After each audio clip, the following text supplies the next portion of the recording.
السلام علیکم ورحمۃ اللہ وبرکاتہ۔ الحمد للہ وکفیٰ وسلام علی عبادہ الذین اصطفیٰ، اما بعد۔ اعوذ باللہ من الشیطان الرجیم، بسم اللہ الرحمن الرحیم۔ قد افلح المؤمنون الذین هم فی صلاتهم خاشعون، وقال تبارک وتعالی وجعلنا منهم أئمة يهدون بأمرنا لما صبروا، وقال رسول الله صلی اللہ علیہ وسلم اجعلوا أئمتكم خياركم فإنهم وفدكم فيما بينكم وبين ربكم، رواه دارقطنی۔ وعن ابی ہریرہ رضی اللہ عنہ قال قال رسول اللہ صلی اللہ علیہ وسلم المؤذن مؤتمن والامام ضامن، اللہم ارشد الائمہ واغفر للمؤذنین۔ وقال رسول اللہ صلی اللہ علیہ وسلم اطول الناس عناقا یوم القیامہ المؤذنون۔ صدق اللہ العظیم وصدق رسولہ النبی الکریم، ونحن علی ذلک لمن الشاہدین والشاکرین، والحمد للہ رب العالمین۔ عزیز طلبہ، جیسا کہ ہماری یہ سنیچر کی ہفتہ واری اصلاحی مجلس کے عنوان سے یہ مجلس ہوتی ہے، اور الحمدللہ ہمارے اساتذہ کرام ہمارے درمیان مختلف عناوین پر ہمیں نصیحتیں فرماتے ہیں۔ ظاہر ہے کہ نصیحت عمل کرنے کے لیے ہوتی ہے، اس کو رسمی نہیں بنا دینا چاہیے۔ آج کی اس مبارک مجلس میں نماز، امامت اور اذان کے تعلق سے کچھ اہم باتیں آپ کی خدمت میں گوش گزار کرنے کا ارادہ ہے۔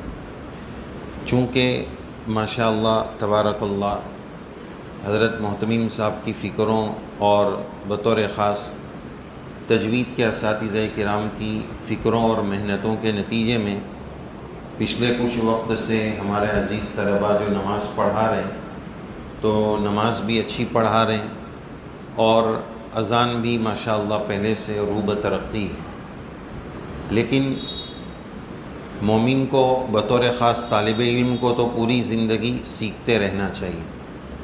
ہر چیز سیکھنے کی ہوتی ہے اور ہر چیز سیکھنے سے آتی ہے، اور ان چیزوں کا کوئی منتہا اور اینڈ نہیں ہوتا ہے۔ سیکھتے رہو، سیکھتے رہو، سیکھتے رہو۔ اور جب ہم یہاں پر آئے ہیں تو یہ نہ سمجھیں کہ بس میں تو ایک عالم کا یا مولانا کا لیبل لگانے آیا ہوں۔ اس کے آس پاس میں جتنی چیزیں ہیں، ایک عالم اور مولانا یا حافظ اس سے متعلق یا مسلمان اور مومن سے متعلق جتنی چیزیں ہیں، اس کو مجھے یہیں سے سیکھ کر جانا ہے، اور صرف سیکھ لینا نہیں ہے بلکہ پریکٹیکلی لائف اور عملی زندگی بھی یہیں سے شروع کرنی ہے۔ تو بہرحال کچھ آیات آپ کی خدمت میں پڑھی گئی، جس میں اللہ تعالیٰ نے ایک آیت میں ارشاد فرمایا کہ وَجَعَلْنَا مِنْهُمْ أَئِمَّةً، ہم نے انہی میں سے لوگوں کو امام بنایا۔ یہ امام کیا کرتے ہیں؟ یہدون بِأَمْرِنَا، ہمارے حکم سے ہدایت کا کام کرتے ہیں۔ اللہ تعالیٰ نے اس آیت شریفہ میں یدعون نہیں فرمایا، دعوت ہدایت کا ایک ذریعہ ہے۔ جیسے مدارس یہ بھی ہدایت کا ایک ذریعہ ہے، خانقاہ ہدایت کا ایک ذریعہ ہے، تو یہاں پر مقصد کو ذکر فرمایا کہ اصل ہدایت ہے، چاہے وہ دعوت سے ملے، مدرسے سے ملے، خانقاہ سے ملے، اصل ہدایت ہے۔ اور امام وہی ہے جس سے لوگوں کو ہدایت ملے۔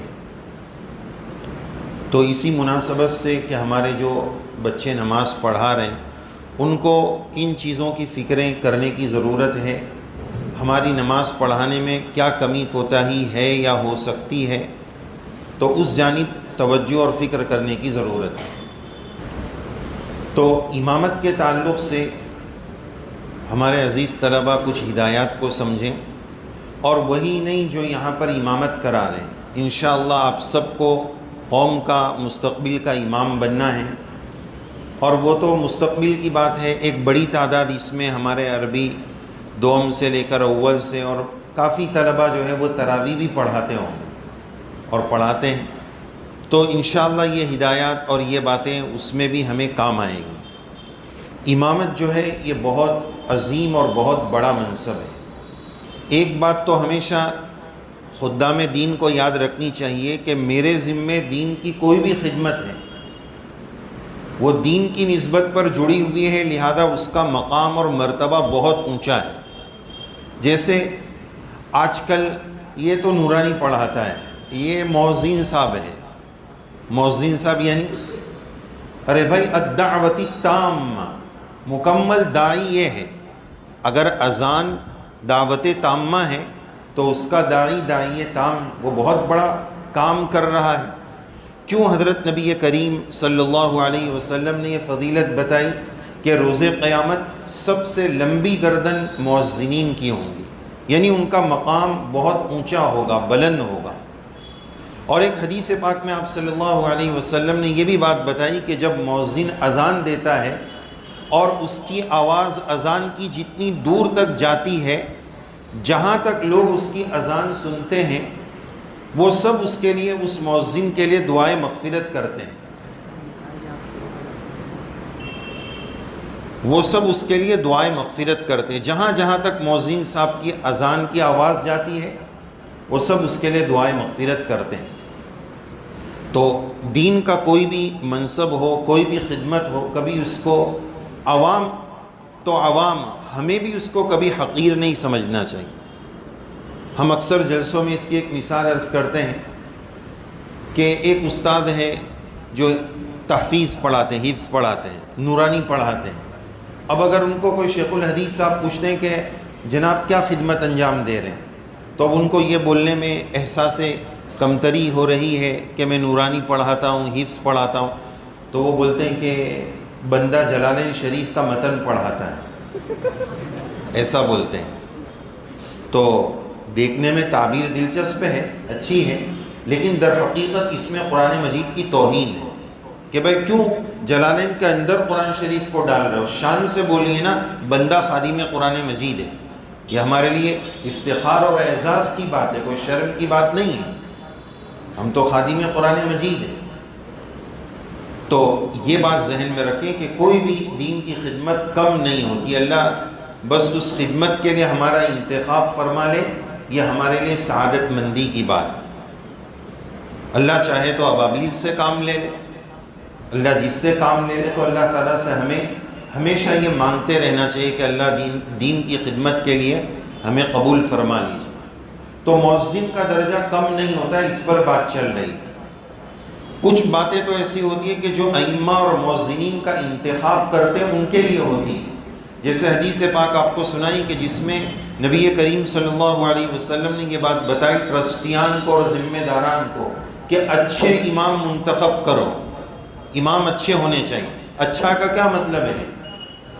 کہ جو اقرا بھی ہو اور عالم بھی ہو، تلاوت بھی اچھی ہو اور مسائل بھی جانتے ہوں۔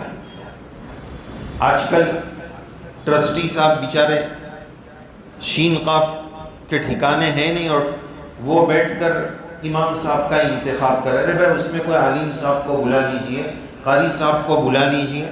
بس اتنا دیکھنا کافی نہیں ہے کہ شہنائی اچھی بج رہی ہے، پپوڑی اچھی بج رہی ہے، بلکہ وہ مسائل سے بھی واقف ہے کہ نہیں یہ بھی دیکھنا پڑے گا۔ اب چونکہ تنخواہ کی ذمہ داری ان کی ہے تو بس سب فیصلے وہی کریں گے۔ اور ابھی ماشاءاللہ ہمارے سامنے یہ جناب یمان صاحب آئے ہیں، سیپ والا، بہت اچھی ماشاءاللہ اذان دیتے ہیں۔ مجلس کے بعد، اس واعظ کے بعد، اس گفتگو کے بعد یہ ہمیں اذان بھی دے کر بتائیں گے۔ تو یہاں ہمیں ہر چیز سیکھنا ہے، سیکھنے کا اور طلب کا جذبہ ہونا چاہیے۔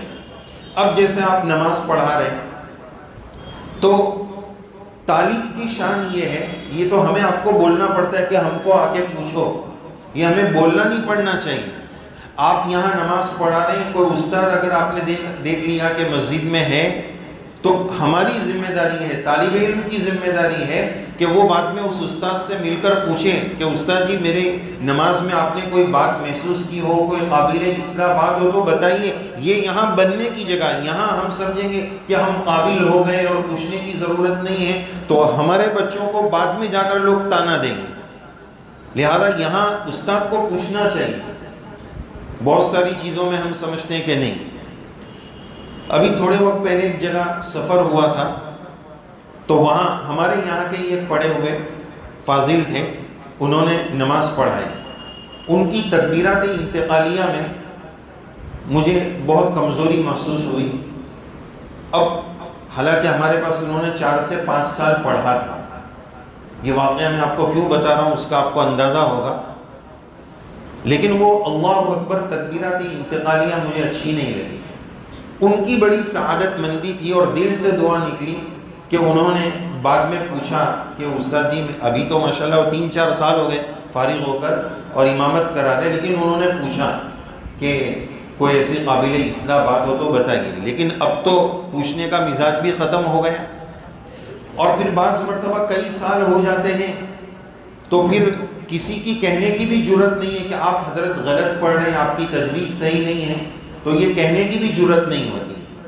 بہرحال کہنے کا خلاصہ یہ کہ جب آپ نماز پڑھائیں یا اذان دیں تو تجوید کے استاد ہو یا جو بھی ذمہ دار اساتذہ کرام آپ نے دیکھے مسجد میں تشریف فرمائیں، آپ بعد میں ان سے ملاقات کر کے پوچھیے۔ یہ آپ کو بولنا نہیں پڑے، آپ کی شان طلب کا تقاضا یہ کہ آپ خود جا کر پوچھیں۔ تو بہرحال امامت کا منصب بڑا عظیم منصب ہے، یہ انبیاء کرام علیہم السلام کی جانشینی اور خلافت کا منصب ہے، اور ہم خرما و ہم ثواب، آم کے آم گٹلیوں کے دام۔ موسیٰ علیہ السلام، امامت کی مثال موسیٰ علیہ السلام کی والدہ کی طرح ہے کہ موسیٰ علیہ السلام کی والدہ اپنے بیٹے حضرت موسیٰ کو دودھ بھی پلا رہی ہے اور اس دودھ پلانے کی ان کو اجرت بھی فرعون کی طرف سے مل رہی ہے۔ اسی طرح امام صاحب اپنی نماز جب پڑھا رہے ہیں تو ان کی نماز کی فرضیت بھی ساتھ میں ادا ہو رہی ہے، ان کو تھوڑی کوئی الگ سے نماز پڑھنی ہے، وہ فرضیت بھی ادا ہو رہی ہے اور وہ نماز بھی پڑھا رہے ہیں، قوم کی نماز بھی ہو رہی ہے، اور اس پر اگر ان کا مشاہرہ اور حق الخدمت ہے تو وہ بھی ان کو مل رہا ہے۔ لیکن اس منصب کے بارے میں یہ اصولی بات ہے کہ جو منصب جتنا بڑا ہوتا ہے اس کی ذمہ داریاں زیادہ ہوتی ہیں۔ اسی وجہ سے آپ کو حدیث پاک سنائی، الامام ضامن، امام ذمہ دار ہے، سب کی نماز کے ہم ذمہ دار ہیں۔ والمؤذن مؤتمن، اور مؤذن مؤتمن ہے، یعنی اس سے باس پرس ہوگی، اس کو خیال رکھنا ہے، اس پر اعتماد کیا جاتا ہے کہ وہ صحیح وقت پر اذان دے رہا ہے کہ نہیں دے رہا ہے۔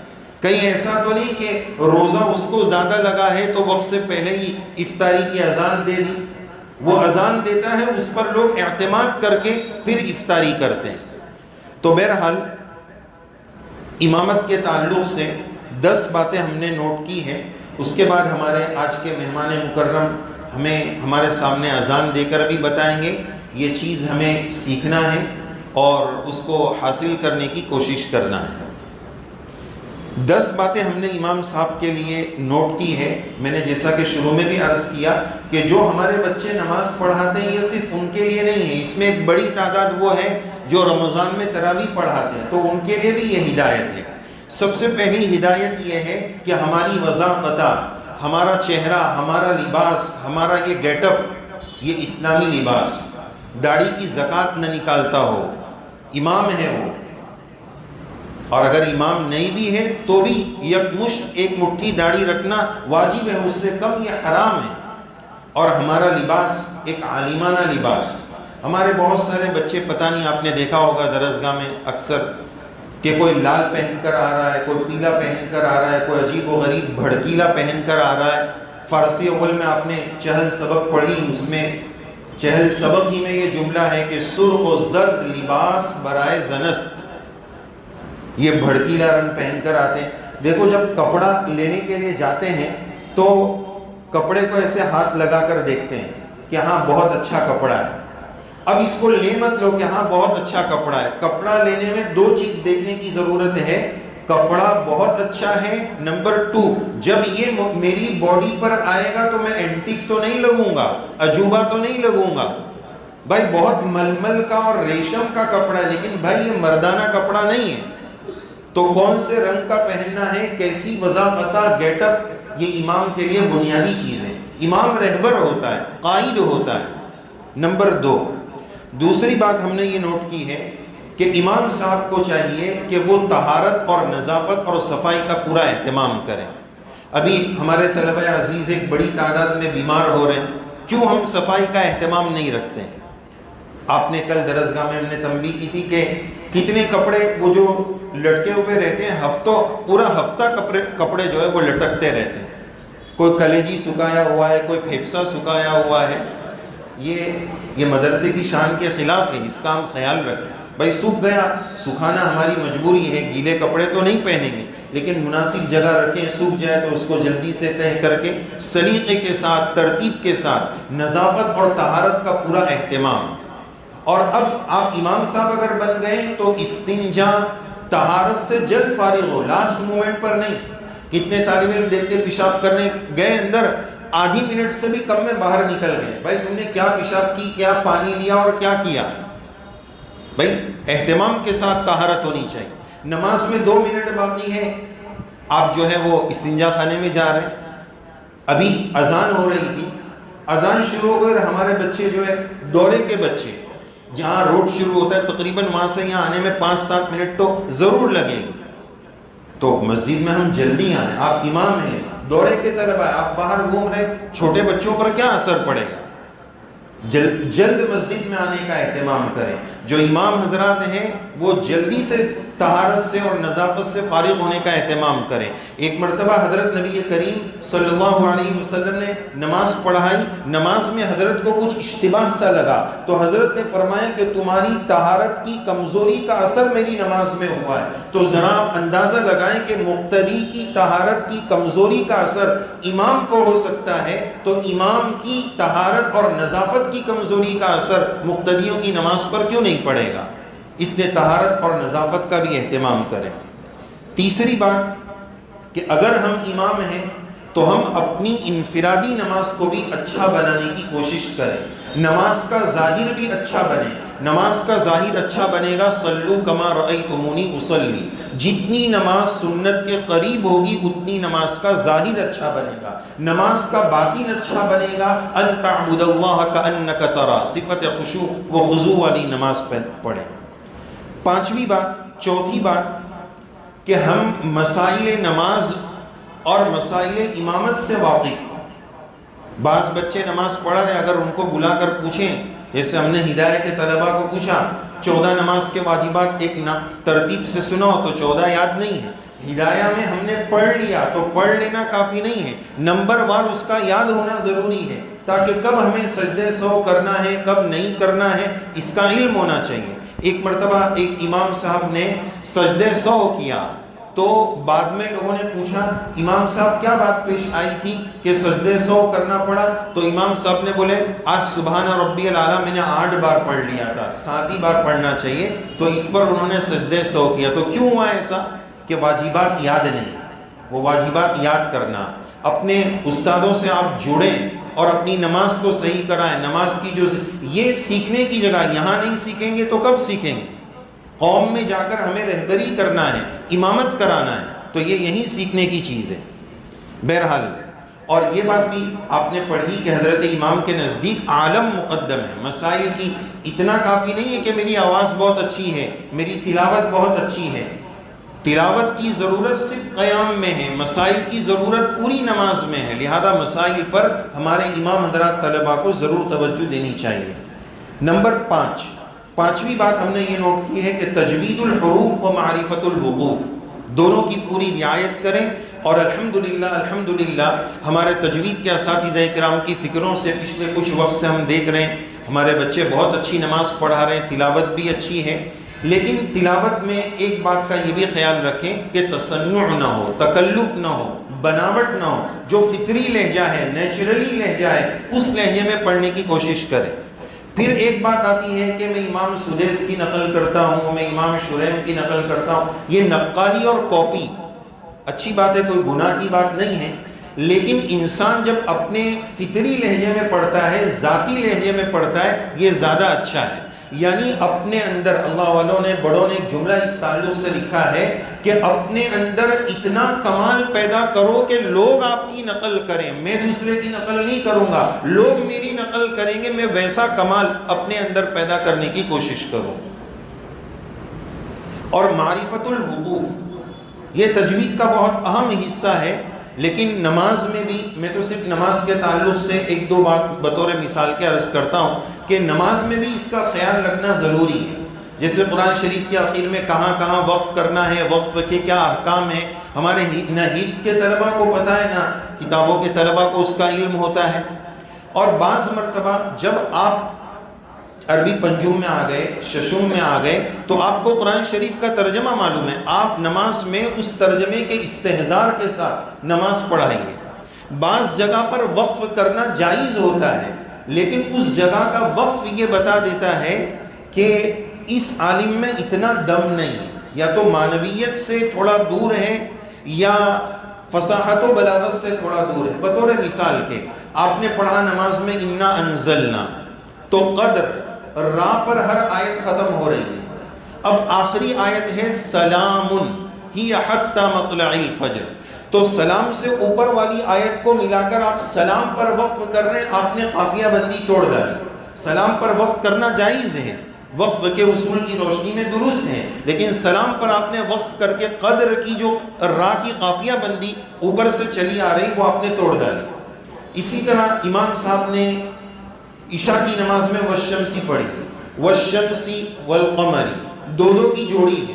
اب 3 آیت ملا دیتے ہیں، 2 آیت شمس و قمر کو جوڑیے، لیل و نہار کو جوڑیے. یہ دو کو جوڑنے سے پتہ چلے گا کہ ہاں یہ عالم کلاس کا اور عالمیت کا بچہ ہے، جس کو پتہ ہے کہ چاند اور سورج کی جوڑی ہے، زمین اور آسمان کی جوڑی، 3 جوڑیاں وہاں بیان کی ہے، ہم اس کو ادھر ادھر کر دیتے ہیں.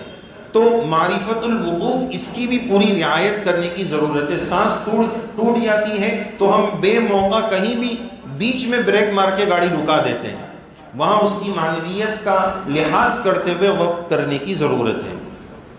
چھٹی بات، نماز میں خشوع خضوع کا اہتمام امام کو کرنا چاہیے. 7ویں بات، امام ہی کی ذمہ داری ہے کہ وہ اتصال صفوف کا اہتمام کرائیں. آپ حرم شریف میں دیکھیے، حرمین میں دیکھیے، ہر تکبیر تحریمہ سے پہلے امام اعلان کریں گے احادیث مبارکہ کی روشنی میں جو الفاظ ملتے ہیں، سووا صفوفکم فإن الصفوف من اتمام الصلاة فإن تسویۃ الصفوف من تمام الصلاة، اس طرح کے اعلان ہوتے ہیں. تو یہ صرف رسمی نہیں ہے، یہ امام کی ذمہ داری ہے. آپ نے حدیث پاک میں پڑھا، حضرت نبی کریم علیہ السلام پیچھے تشریف لے جا کر مونڈوں کو مونڈوں سے ملا کر صف بستگی کا اور صف بندی کا اہتمام کیا کرتے تھے. یہ سلیقہ، یہ نماز کی صف بندی زندگی کے ہر شعبے کی صف بندی کا سبق اور درس دیتی ہے کہ آپ نے اپنی درسگاہ کے باہر چپل کس سلیقے سے رکھے ہیں. وہاں اگر سلیقہ نہیں ہے تو اس کا مطلب یہ علامت ہے کہ ہماری زندگی میں ڈسپلین نہیں ہے، سلیقہ مندی نہیں ہے، ہم چپل صحیح نہیں رکھ رہے. مطلب یہ ہوا کہ نماز میں بھی ہماری صف بندی کا صحیح اہتمام نہیں ہے. تو صفیں درست کرانا یہ بھی امام کی ذمہ داری ہے. نمبر 8ویں بات یہ ہے کہ تعدیل ارکان، قومہ اور جلسہ، اطمینان کے ساتھ نماز پڑھیں، جلد بازی نہیں کہ جیسے رکوع سے کھڑے ہوئے فوراً ٹھونک مار کر سجدے میں گئے، فوراً کھڑے ہوئے، دونوں سجدوں کے مابین اطمینان سے بیٹھے نہیں. تعدیل ارکان کی رعایت. اسی طرح توازن ارکان. توازن ارکان کا مطلب یہ ہے کہ پہلے سجدے میں 3 بار سبحان ربی الاعلیٰ پڑھ لیا اور دوسرے میں 5 بار پڑھ لیا. سب سجدے سرکھے اور سیم ہونا چاہیے، کوئی بڑا ہو رہا ہے کوئی چھوٹا ہو رہا ہے. عام متن ایسا تراویح میں ہوتا ہے، چونکہ سوچتے ہیں کہ اگلی رکعت میں کیا پڑھنا ہے، اس کی چکر وہ دماغ میں چلتا رہتا ہے. تو ارکان میں توازن اور بیلنس، اس کا خیال رکھنا بھی ضروری ہے. اسی طرح تکبیرات انتقالیہ، جو تکبیرات انتقالیہ اس کا اصول ہے کہ آپ جیسے سمیع اللہ لمن حمیدہ کھڑے ہوئے، اب آپ سجدے میں جانے والے، تو یہ تکبیرات انتقالیہ جتنی پوزیشن چینج ہونے کا یہ ڈسٹنس ہے، یہ فاصلہ ہے، یہ وقفہ ہے، اس میں آپ کی وہ تکبیر پوری ہو جانی چاہیے۔ سجدے میں پہنچ گئے پھر بھی گا رہے ہیں، رنگ ٹون ختم ہی نہیں ہو رہی ہے، نہیں۔ جب آپ تک، اس کا نام ہی انتقالیہ، منتقل، انتقال من رکن الی رکن، جب اگلے رکن میں پہنچ گئے وہ تکبیر ختم ہو گئی۔ دیکھو سیکھنا کتنا ضروری، میں آپ کو بتاؤں، ہمارے شہر میں ایک مسجد ہے، وہاں امام صاحب نماز پڑھاتے ہیں، اور وہ کافی سال سے پڑھا رہے ہیں۔ کسی کی کیا مجال کہ کوئی بول دے کہ امام صاحب آپ کی تکبیر انتقال غلط ہے، وہ امام صاحب کا اللہ اکبر میں آپ کو بول کے بتاتا ہوں، میں نے اپنے طلباء کو بتایا ہے، بلا مبالغہ مسجد میں بیٹھ کر بولتا ہوں، وہ امام صاحب بولتے ہیں اللہ اکبر، اللہ اکبر، بھائی اتنا آسان سا لفظ ہے اللہ اکبر، لیکن وہ لہجہ بنانے میں، پیپوڑی بجانے میں، شہنائی کو اچھا مرصع کرنے میں وہ بگاڑ دیتے ہیں۔ تو سیدھا سادہ جو نماز ہے اپنے لہجے میں پڑھیے، تکبیرات انتقالیہ کا خیال رکھیے۔ آخری بات یہ عرض کرنی ہے کہ امام چونکہ ذمہ دار ہے، اگر ہماری نماز میں غلطی ہوئی تو ظاہر ہے کہ سب کی نماز میں غلطی ہوگی۔ یہاں تک ہم مسئلہ جانتے ہیں نا کہ مقتدی نے اگر ایسی کوئی غلطی کر لی جو موجب سجدہ سہو ہے لیکن باجماعت نماز ہے تو اس پر سجدہ سہو نہیں ہے۔ اللہم صلی علی محمد قائد اولیٰ میں اتنا پڑھ لیا تو سجدہ سہو واجب ہو جاتا ہے، لیکن امام کے پیچھے مقتدی نے اتنا پڑھ لیا تو اس پر نہیں ہوگا، چونکہ الامام ضامن، پورا ٹھیکرا اور ٹیکرا اس کے اوپر ڈالا ہوا ہے، وہ سب کا ذمہ دار ہے، لہذا ذرا سی چوک ان سب کی نمازوں کو برباد کرے گی۔ اس لیے کوشش پوری کرنی ہے، ان ارکان اور آداب کی جو 10 باتیں بتائی گئی ان کی رعایت کرنی ہے۔ پھر بھی 10ویں اور آخری بات کہ توبہ اور استغفار کا اہتمام کرنا ہے کہ نماز پڑھانے میں یا اللہ بہت بڑی ذمہ داری تھی، اگر مجھ سے کوئی چوک ہو گئی ہے تو یا اللہ مجھے معاف فرما دیجئے اور ہم تمام کی نماز کو قبول فرما لیجئے۔ اللہ تعالیٰ اچھی نماز ہمیں بھی پڑھنے کی اور ہم سب کو پڑھنے کی توفیق سعید نصیب فرمائے، خشوع خضوع والی نماز اللہ نصیب فرمائے۔ اقیم الصلاۃ لذکری، اللہ تعالیٰ فرماتے نماز میری یاد کے لیے پڑھو۔ ہم ذرا سوچیں نا کہ ہماری کوئی نماز ایسی ہوتی ہے جس میں اللہ مجھے یاد آئے، جو یاد آنا چاہیے وہ کبھی آج تک یاد نہیں آیا، اور جو نہیں آنا چاہیے وہ ہر نماز میں یاد آ رہا ہے کہ ابھی سبق سنانا ہے، ابھی یہ کرنا ہے، ابھی دکان پہ جانا ہے، جمعرات ہے آج فون لینا ہے، وہ سب نماز میں یاد آ رہا ہے۔ نماز اللہ کی یاد والی پڑھنا ہے، اور اللہ سے یہ بھی دعا کرے یا اللہ نماز کو ہماری آنکھوں کی ٹھنڈک بنا دیجئے۔ اللہ تعالیٰ کہنے والے کو اور ہم سب کو توفیق عمل سے نوازے، آمین یا رب العالمین۔ ابھی ہمارے جناب یمان صاحب آپ کی خدمت میں اذان دے کر بتائیں گے، اصل میں تو وہ مغرب کی اذان بھی دینے آنے والے تھے، غالباً راستے میں ٹریفک وغیرہ کا مسئلہ ہو گیا ہوگا تو پہنچ نہیں پائے، تو آپ اس کو سنیے، اور ہر چیز جو ہے وہ اس طرح کاپی اور نقل سے آتی ہے۔ دیکھو اذان اچھی ہوگی نا، اس کی یہ دعوت تامہ ہے۔ آپ ایسی کتابیں پڑھیے جس میں لوگوں کے قبول اسلام کی وجہ لکھی ہے کہ لوگ مسلمان کیوں ہوئے، اس تعلق سے علماء نے کتابیں لکھی ہیں، اور مختلف لوگوں کی مختلف وجوہات ہیں، لیکن ہم نے ایک چیز نوٹ کی ہے کہ ایک بہت بڑی تعداد ایمان میں کنورٹ ہونے والوں کی وہ ہے جو اذان سے متاثر ہو کر انہوں نے اسلام کو قبول کیا ہے۔ اگر ہماری اذان ہی میں جان نہیں ہوگی، دعوت تامہ جو ہے اسی میں جان نہیں ہوگی، غیر متاثر ہونا چاہیے۔ آج تو ہماری اذانیں ایسی ہو گئی کہ مسلمان چاہتا ہے کہ یار یہ کب بند ہو جائے، یہ کیا پڑھ رہے ہیں کچھ سمجھ میں نہیں آ رہا، ایسی اذانیں دے رہے ہیں۔ لیکن اس میں ٹرسٹیوں کی بھی ضرورت ہے، ذمہ داری ہے، ان کا بھی تعاون ہونا چاہیے۔ لوگ بولتے ہیں، ذمہ دار بول رہے ہیں کہ بھائی ہمیں تو اچھی اذان چاہیے، بولے کیسی اذان؟ تو بولے مدینہ والی اذان۔ اچھا، اور پھر تنخواہ؟ تو وہ مدینہ والی نہیں ہے۔ کسی صاحب نے اس کی مثال یہ بتائی کہ کھانا تو 5 اسٹار ہوٹل کا چاہیے، اور پیسے جب پے کرنے کا بل دینے کا وقت آیا تو بولے ڈھابے کے پیسے لے لو اور آدھے کا جزاک اللہ۔ تو اذان اچھی ہو انشاءاللہ ابھی ہمارے سامنے دے کر بتائیں گے۔ اللہ تعالیٰ یہ جو باتیں کہی گئی ہم سب کو توفیق عمل سے نوازے، ہمارے ادارے کو اللہ تعالیٰ خوب ترقیات سے ہم کنار فرمائے، اور ہمارے بچوں کی رب کریم بہترین تربیت فرمائے۔ عزیز طلبہ، یہ جو ہماری مجلس ہے، کئی بار آپ کی خدمت میں ہم نے بہت درد کے ساتھ عرض کیا کہ اس کو اللہ واسطے رسمی مت بناؤ، جو باتیں کہی جا رہی ہے اس کو عملی زندگی میں لانے کی کوشش کرو۔ ہم نے اس کو رسمی بنا دیا کہ چلو جیسے ہماری جمعرات کی انجمن ہوتی ہے، استادوں کی سنیچر کی ہوتی ہے، ایسا نہیں ہے پیارو، اس کی یہ جو باتیں کہی گئی اس پر عمل کی کوشش کرو، کریں گے انشاءاللہ۔ جزاک اللہ، السلام علیکم۔